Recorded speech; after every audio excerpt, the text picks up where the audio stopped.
Pilipinas, updated ka na ba?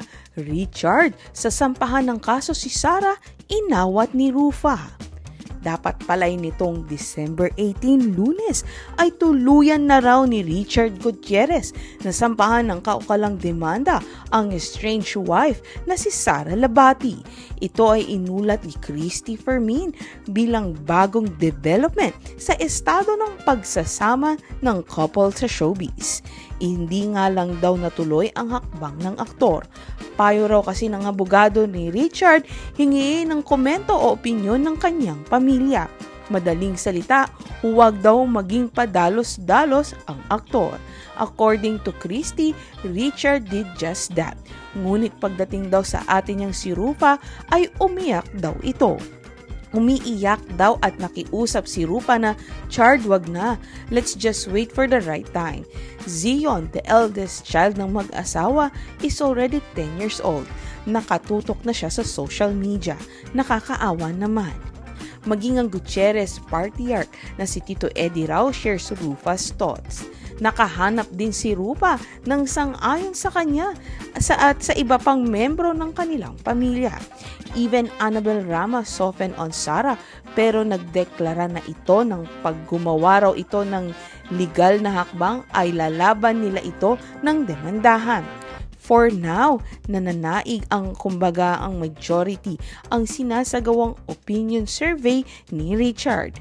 But from that looks of it, hindi sa pinangungunahan namin siya pero mukhang desidido na si Richard na sampahan ng kaso si Sarah.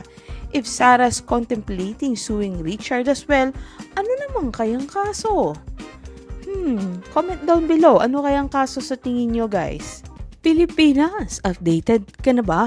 Richard, sa sampahan ng kaso si Sarah, inawat ni Rufa.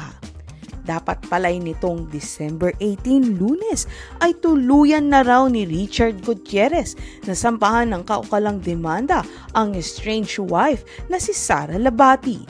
Ito ay inulat ni Christy Fermin bilang bagong development sa estado ng pagsasama ng couple sa showbiz.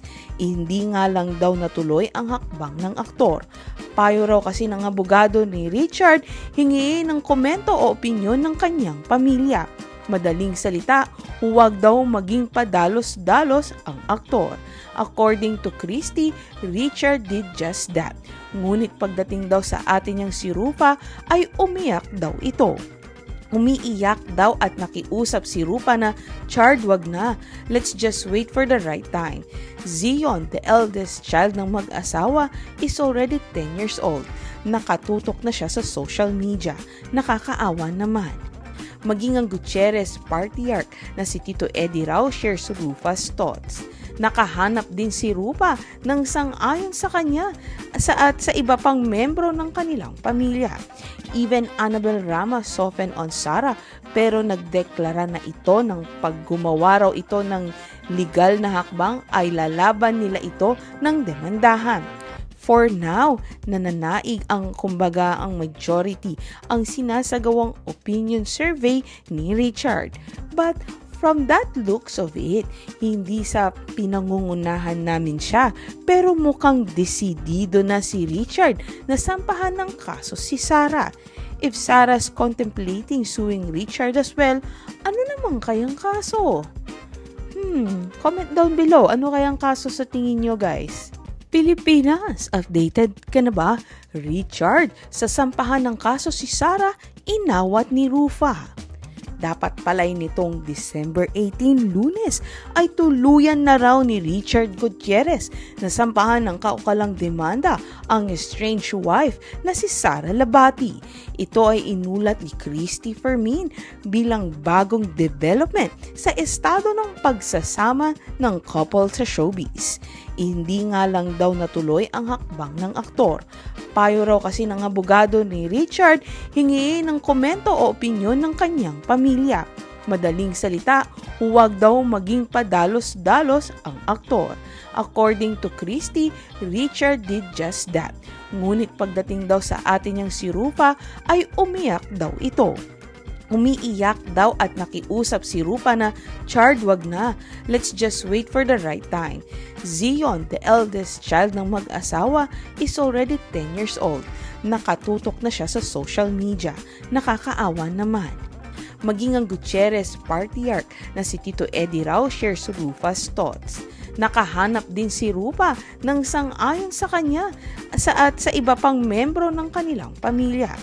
Even Annabel Rama softened on Sara pero nagdeklara na ito ng paggumawa raw ito ng legal na hakbang ay lalaban nila ito ng demandahan. For now, nananaig ang majority ang sinasagawang opinion survey ni Richard. But from that looks of it, hindi sa pinangungunahan namin siya, pero mukhang desidido na si Richard na sampahan ng kaso si Sara. If Sarah's contemplating suing Richard as well, ano naman kayang kaso? Comment down below, ano kayang kaso sa tingin nyo, guys?